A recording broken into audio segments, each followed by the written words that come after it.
रात को अखिलेश के समय में रात को बिजली 7 बजे कटती थी, 11-12 बजे रात को आती थी। डेली की हालत है। आजकल महिलाएं निडर हो गई हैं। अब उनको जो है इस बात का डर नहीं है कि रास्ते में जाने पे कोई छेड़ेगा। लोग जो है अच्छे गुंडा लोग जो है अपने आप को जो है जमानत खारिज करवा कर फिर वापस अंदर चले गए। तो ऐसे गुंडों लोगों में ऐसे खौफ होना चाहिए, ऐसी सरकार होनी चाहिए कि इन लोगों में इस तरह का खौफ हो। आगामी 2022 विधानसभा चुनाव है, अभी 7-8 महीने के बाद होनी है। आप किसकी सरकार को बनाना चाहेंगे?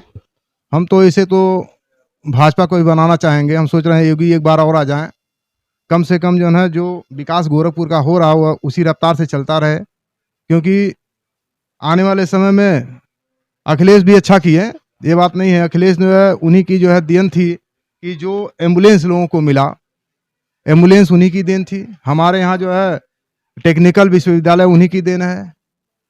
और इनके पहले मायावती ने इन्होंने कुछ नहीं किया, बस ये किया कि हाथी की मूर्तियां बनवाई जगह जगह। हाँ, केवल अपने ही पार्टी की प्रचार की। आगे लड़ाई आप किसके किसके बीच जान रहे हैं कि 2022 में किसका? 22 की लड़ाई केवल भाजपा और सपा के बीच होगी। हाँ, किसको ज्यादा अंक देना चाहेंगे? हम तो योगी जी को ज्यादा अंक देना चाहेंगे। कारण है कि केवल महंगाई को छोड़ अगर दिया जाए तो हमारे यहाँ बिजली की व्यवस्था जो है बहुत पहले व्यवस्था अखिलेश के समय में उससे अच्छा है। रात को अखिलेश के समय में रात को बिजली 7 बजे कटती थी, 11-12 बजे रात को आती थी। डेली की हालत है जी।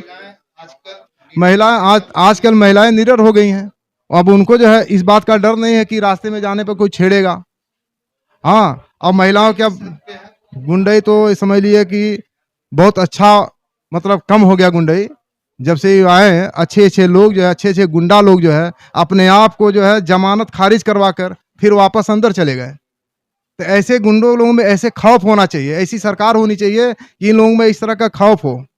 अब तो खैर मायावती भी करती थी, लेकिन इतना नहीं जितना इनके समय में है कि गुंडा लोग जो है इतने खौफ में हैं कि मायावती के समय में उतना नहीं थे। तमाम दबंग व्यक्ति जो है लोगों के घरों पे कब्जा भी करते थे और खेतों पे जाके कब्जा करके उनके फसल काट लेते थे। तो क्या इस सरकार में संभव हो पाया है? नहीं, इस सरकार में संभव नहीं हो पाया है। हाँ, गुंडई तो बिल्कुल खत्म हो गया है। आज गरीब भी जो है अपनी जमीन पर आराम से खा पी रहा है। हाँ, उसको जो है टेंशन नहीं है कि हमारी जमीन कोई आकर जबरदस्ती कब्जा कर लेगा। सरकार बहुत आवास, हमारे यहाँ जो है इस समय 114 आवास लिस्ट में नाम है। अभी नए 6 आवास नए आए हैं।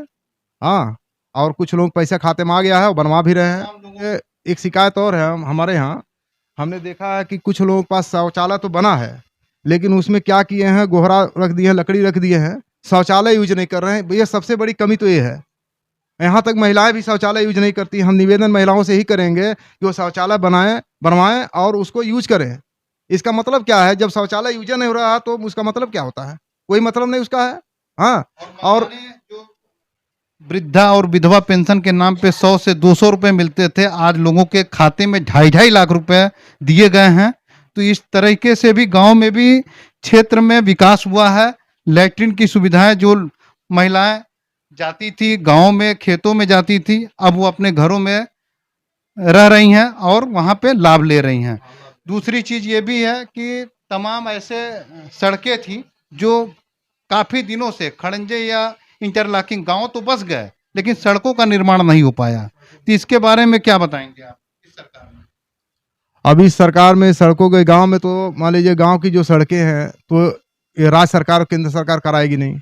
ये तो प्रधान की जिम्मेदारी होती है कि वो प्रधान उसका प्रस्ताव दे, बना के भेजे। नहीं तो ऊपर की सरकारें क्या जानती हैं कहाँ क्या हुआ क्या नहीं। विगत 2 महीने हुए होंगे तो चुनाव जीत कर अभी आए हैं और फिर तैयारी करेंगे कि आगे आप लोगों की बातें माननीय जिलाधिकारी महोदय के संज्ञान में डालें, जिससे कि आप लोगों के समस्याओं को दूर किया जा सके। कैमरामैन के साथ दुर्गा प्रसाद, स्थानीय मेल, गोरखपुर।